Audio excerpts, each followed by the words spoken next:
வணக்கம் நண்பர்களே. நாம இந்த வீடியோல சில நாட்களுக்கு முன்ன மர்மமான முறையில மரணம் அடைஞ்ச இளம் ஓப்பன் ஏஐ ரிசர்ச்சர் திரு சுச்சிர் பாலாஜி அவர்கள் தான் இறப்பதற்கு முன் ஏஐக்கு எதிரா பல திடுக்கிடும் குற்றச்சாட்டுகளை சொல்லியிருந்தார். அதை பற்றி இந்த வீடியோல விரிவா பார்க்கலாம். இன்றைய சிலிக்கான் வேலி உலகத்துல தொழில்நுட்ப மேதைகளையே பலர் தங்களோட ஹீரோவா பார்க்கறாங்க. ஆனா எல்லாரும் அப்படி இல்ல. பலரும் ஏஐ பத்தி உற்சாகமா பேசினாலும் 2020ல ஓப்பன் ஏஐல வேலை பார்க்க தொடங்கின இளம் ஆராய்ச்சியாளர் சுச்சிர் பாலாஜி ஏஐக்கு எதிராக தன்னுடைய கருத்துக்களை சொன்னார். சுச்சிர் பாலாஜி 26 வயசுலேயே ஓப்பன் ஏஐல ஆராய்ச்சியாளரா வேலைக்கு சேர்ந்தார். பலரும் ஏஐயோட எதிர்காலத்து மேல நம்பிக்கை வச்சு அது சாதனையா நினைச்சாலும் சுஷிர் பாலாஜிக்கு ஏஐ பத்தி ரொம்ப கவலை. குறிப்பா சொல்லணும்னா ஏஐயால உருவாக்கப்பட்ட ChatGPT மாதிரி ஏஐ அமைப்புகள் மனிதர்களோட படைப்புகளை பயன்படுத்தி அதுக்கு தகுந்த அங்கீகாரம் வழங்காம பெரும் பயனடைகிறாங்கன்னு அவர் விமர்சனம் பண்ணார். சுஷிர் பாலாஜி எதுக்காக கவலைப்பட்டாரு? ChatGPTயால கவனமா கதைகள், கவிதைகள் எழுதி பிரச்சனைகளை தீர்த்து ரொம்ப கஷ்டமான கேள்விகளுக்கு சுலபமா பதில் சொல்ல முடியும். ஆனா இது இன்டர்நெட்ல இருந்து அதிக அளவு இன்புட்ஸ் பெறுவதன் மூலமா பயிற்சி எடுக்குது. இதுல பல காப்பிரைட்டட் தகவல்கள், கட்டுரைகள், புத்தகங்கள் மற்றும் குறியீட்டு உரைகளும் அடங்கும். திரு பாலாஜி அவர்கள் இது தவறானது மற்றும் நெறிமுறையற்றதுன்னு நம்பினார். ஏன்னா ஏஐ பலரின் ஆக்கப்பூர்வமான படைப்புகளை அவங்களோட அனுமதி இல்லாம எடுத்து தர தகவல்கள், பதில்கள் மற்றும் முடிவுகள் மனித படைப்பாளர்களுக்கு மாற்றா விளங்குறதா அவர் நினைச்சார்.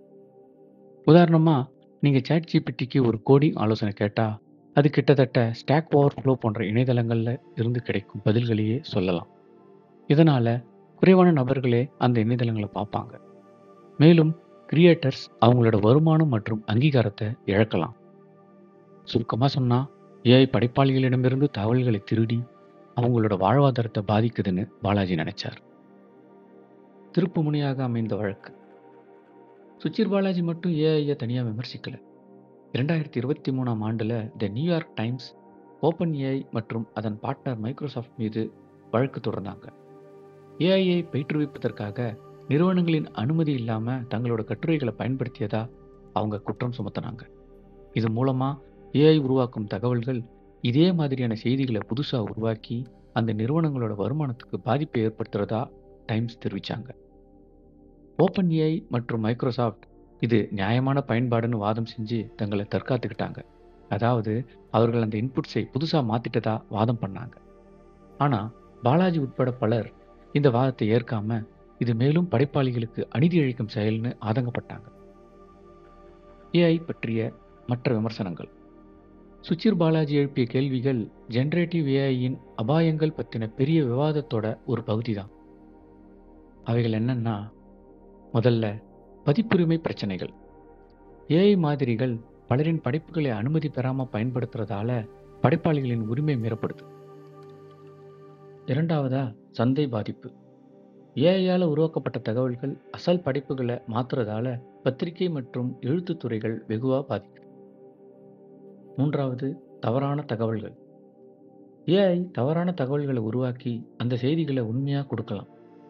இதை நம்ம ஆங்கிலத்துல ஹாலுசினேஷன்ஸ்னு சொல்லுவோம். நான்காவதா தெளிவின்மை. ஏஐ நிறுவனங்கள் தங்கள் மாடல்களை பயிற்றுவிப்பதற்கு பயன்படுத்தப்படும் தரவை பற்றி எப்போதும் வெளிப்படையா சொல்றதில்ல. இதனால பதிப்புரிமை பெற்ற தகவல்கள் எந்த அளவு பயன்படுத்தப்படுதுன்னு கண்டுபிடிக்கிறது ரொம்ப கஷ்டம். இறுதியா படைப்பாற்றல் மீதான தாக்கம். ஏஐ மனித படைப்பாற்றலை ஜெராக்ஸ் எடுத்து அதன் மூலம் ஒரிஜினல் கிரியேட்டர்ஸை வெளியேற்றி இணையத்தை ஒரே மாதிரியான தகவல்களால நிரப்புது. சுச்சிர் பாலாஜியின் மாற்றத்திற்கான அழைப்பு.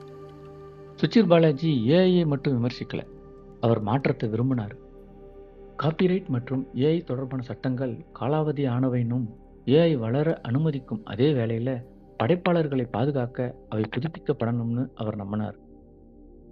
சரியான விதிமுறைகள் இல்லாம ஏஐ ஆனது படைப்பாளர்களுக்கு தொடர்ந்து தீங்கு விளைவிக்கும் மற்றும் எதிர்காலத்தில் தொழில்களை சீர்குலைக்கும்னு அவர் எச்சரித்தார். சுச்சிர் பாலாஜியின் பார்வை மற்றும் மனித இனத்தின் மீதான ஏஐயின் தாக்கம். துரதிர்ஷ்டவசமா பாலாஜி அவர்கள் டிசம்பர் 2024ல தன்னோட வாழ்வை முடிச்சுக்கிட்டார். அவர் இப்ப உயிரோடு இல்லைனாலும் ஏஐ பற்றிய அவரோட எச்சரிக்கைகள் இன்னும் உயிர்ப்போட தான் இருக்கு. அவரோட கதை நமக்கு என்ன நினைவூட்டுதுன்னா, நாம சிறந்த எந்திரங்களை உருவாக்கும் போது, அந்த இயந்திரங்கள் அவற்றை உருவாக்கிய மனிதர்களை எப்படி எதிர்மறையா பாதிக்குதுன்னு நாம கண்டிப்பா சிந்திக்கணும். சுச்சிர் பாலாஜி ஒரு இளம் ஆராய்ச்சியாளரா இருந்தபோதும், அவர் தொழில்நுட்ப உலகில் உள்ள ராட்சதர்களுக்கு சவால் விடத் துணிந்தார். அவரோட கேள்விகள் ஏஐயின் எதிர்காலத்தை சர்ச்சைகளின்றி சிறப்பாக வடிவமைக்க உதவும்னு நம்புவோம். இந்த வீடியோ உங்களுக்கு பிடிச்சிருந்தா லைக் மற்றும் ஷேர் செய்து ஆதரவு தெரிவிக்கவும்.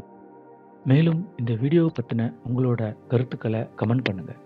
இது போன்ற சுவாரஸ்யமான தகவல்களுக்கு நமது சேனலை சப்ஸ்கிரைப் செய்யவும். மீண்டும் அடுத்த வீடியோவில் சந்திப்போம். நன்றி, வணக்கம்.